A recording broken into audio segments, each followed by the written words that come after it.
के बाबा जी बोले 3 आदमी। और गुरुजी ने कहा था कि अर्ध भोजन वर्ध गाय दाता दे नरक को जाए। अगर भोजन कराओ तो पूरा कराओ। तो आज वो 2 रोटी भी रख दी सामने। लक्ष्मण जी ने पाई, राम जी ने पाया और सीता जी ने पाई। और पाके बोले भैया बहुत आनंद आया, फिर मिलेंगे। चले गए। आज फिर पूरी एकादशी हो गई। बड़ा क्रोध आया आश्रम में। अगले माह में फिर एकादशी आई। अब बोले गुरु जी देखो आपने मुझे ज्यादा दिया करो। विचार किया कि 3 आते हैं, अपनी बात 4 आ सकते हैं। तो बोले गुरु जी 4 का दे, 4 लोगों का दीजिए। 4 आते हैं। बोले कौन आते हैं? बोले ठाकुर जी आते हैं 4। संत बड़े भोले थे, उन्होंने कहा कोई बात है, जितना मांगे उतना ही। 4 का दे दिया। अब तो गया, फिर वहां पे बनाया टिक्कर, भोग लगाया। बोले आज तो छुपाने की जरूरत नहीं, मैं 4 का लाया हूँ, 3 ही तो आएंगे ज्यादा ज्यादा, 1 का तो फिर भी बचेगा।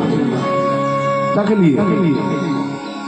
और फिर बुलाने लगा, राजा राम आइए, सीता राम आइए, मेरे भोजन का भोग लगाइए। राजा राम आइए, सीता राम आइए, मेरे भोजन का भोग लगाइए। राजा राम आइए, सीता साथ लाइए, मेरे भोजन का भोग लगाइए। राजा राम आइए, सीता साथ लाइए, मेरे भोजन का भोग लगाइए। अब तो राम जी चले, सीता जी तैयार हो गई, लक्ष्मण जी तैयार हो गए। भरत जी बोले महाराज आपकी बहुत गलत बात है, जब देखो लक्ष्मण को साथ ले जाती हो, मुझे हर बार छोड़े जाते हैं, मुझसे कौन सा पाप हुआ? राम जी बोले भैया पाप तो नहीं हुआ, लेकिन अगर मैं तुझे ले जाऊंगा ना तो भगत बहुत गाली देगा। एक काम कर, अगली बार ले जाऊंगा। नहीं महाराज मैं चलूंगा। बोले भैया तू भी चल, जो सूखी रोटी होगी तू भी खाइए। तो भरत जी जैसे चले, और भरत जी जब जाते हैं ना तो भरत जी अकेले नहीं जाते, भरत जी के पीछे शत्रुघ्न जी जाते हैं। शत्रुघ्न जी बोले मतलब मैं छोटा हूँ, कुछ बोल नहीं रहा हूँ, तो मेरी कोई वैल्यू नहीं। महाराज तुम तीनों चल दिए, अकेले छोड़ गए छोटे को। अच्छा भैया तू भी। अब कै जने हो गए? 5। और प्रसाद कितने का आया? 4 का। अब तो पहुंच गए, प्रसाद पाया।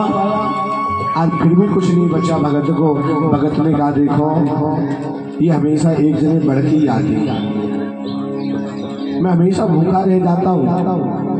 अगली बार जब एकादशी आई ना, गुरुजी से बोले गुरुजी एक काम करो, आप ना मुझे 5 लोगों का दे दो, 5 लोगों का दे दो। बोले भैया तू हर बार 1-2 बढ़ा देता है, क्या बात है, किसको खिलाता है? बोले गुरुजी मैं किसी को नहीं खिलाता, आपके ठाकुर जी हर बार किसी ना किसी को लेकर आ जाते हैं। कोई बात नहीं, ले जा। अब फिर आए, फिर बैठ गया आके। टिक्कर बनाने को तैयारी हुआ था, मन में विचार आया कि अब की बार पहले देखूं आते कितने हैं, कितने आते हैं। तो आज भगत बैठ गया और बैठकर ही गाने लगा क्या कि राजा राम आइए, सीता राम आइए, मेरे भोजन का भोग लगाइए। राजा राम आइए, सीता साथ लाइए, मेरे भोजन का भोग लगाइए। अब तो प्रभु राम चले, लक्ष्मण जी, सीता जी, भरत जी, शत्रुघ्न जी सब चल दिए। हनुमान जी बाहर बैठे हुए थे। हनुमान जी बोले प्रभु दास को क्यों छोड़ते, ले चलो। राम जी बोले भैया हर बार कोई ना कोई बढ़ जाए, एक पैसेंजर, चलो तुम भी चलो। अब तो हनुमान जी भी साथ पहुंचे। जैसे ही सब पहुंचे ना, भगत बैठा हुआ था।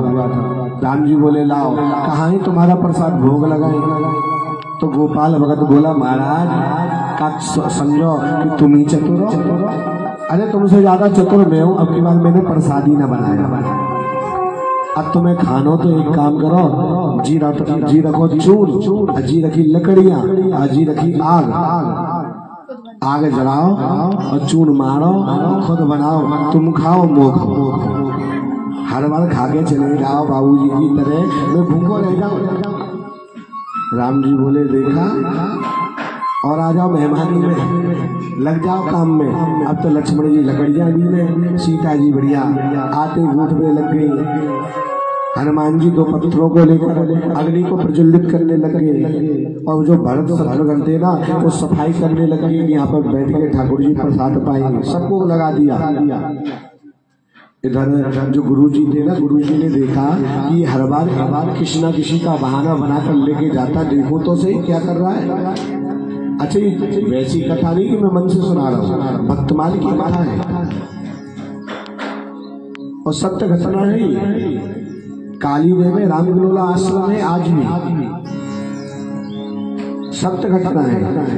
तो अब जब सुंदर प्रसाद बना, गुरुजी पीछे से आए और एक वृक्ष के पीछे छुप गए, देखो तो सही ये करता क्या है। तो क्या देखा गुरुजी ने कि बढ़िया, उसने तो अपनी साथी खोली और वृक्ष के नीचे लेट कर उसको ओढ़कर सो गया। बोले राम जी का बन जाए बता देना, मैं जग जाऊंगा।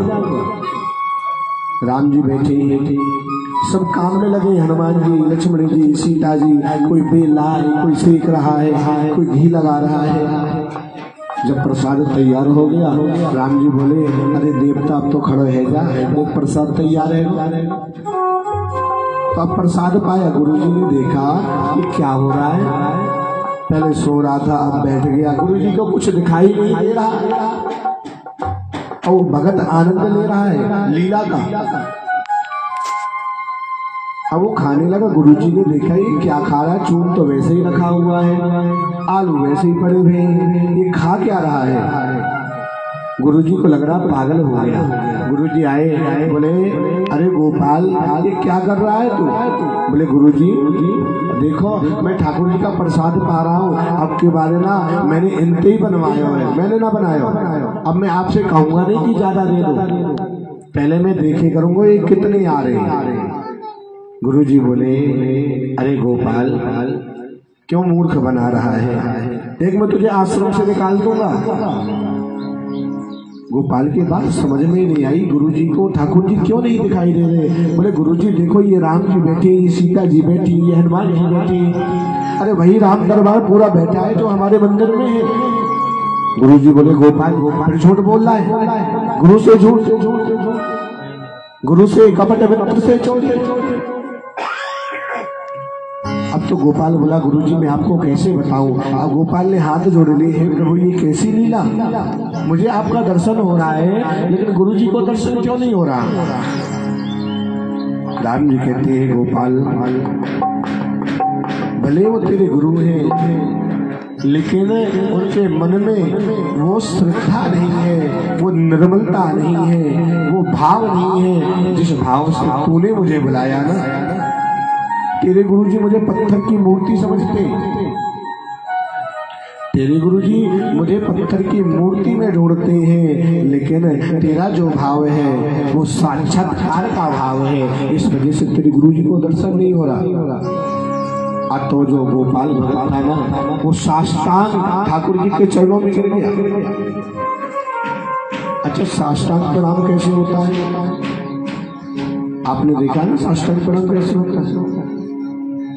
साष्टांग प्रणाम ऐसे नहीं कि आपने पहले झाड़ा पोछी कर ली फिर वहां पे लेट गए। साष्टांग का मतलब ऐसे होता है जैसे लक्ष्य को ऊपर छोड़ दो ना और एकदम से गिरता है, ये नहीं कि पहले यहाँ पे इसको हटा दो उसको हटा दो फिर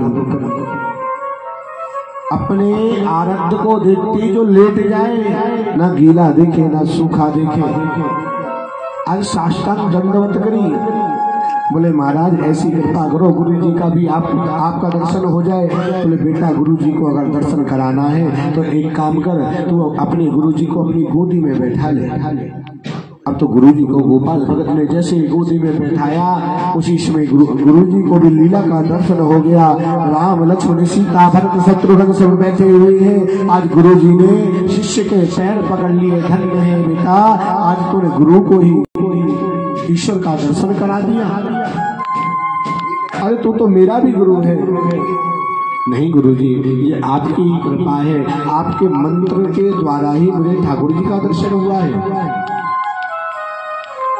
तो कहने का तात्पर्य क्या है, ये कथा क्यों सुनाई कि जब भाव सच्चा होता है ना तो ठाकुर भी हमारे साथ लीला करने आ जाता है। भाव सच्चा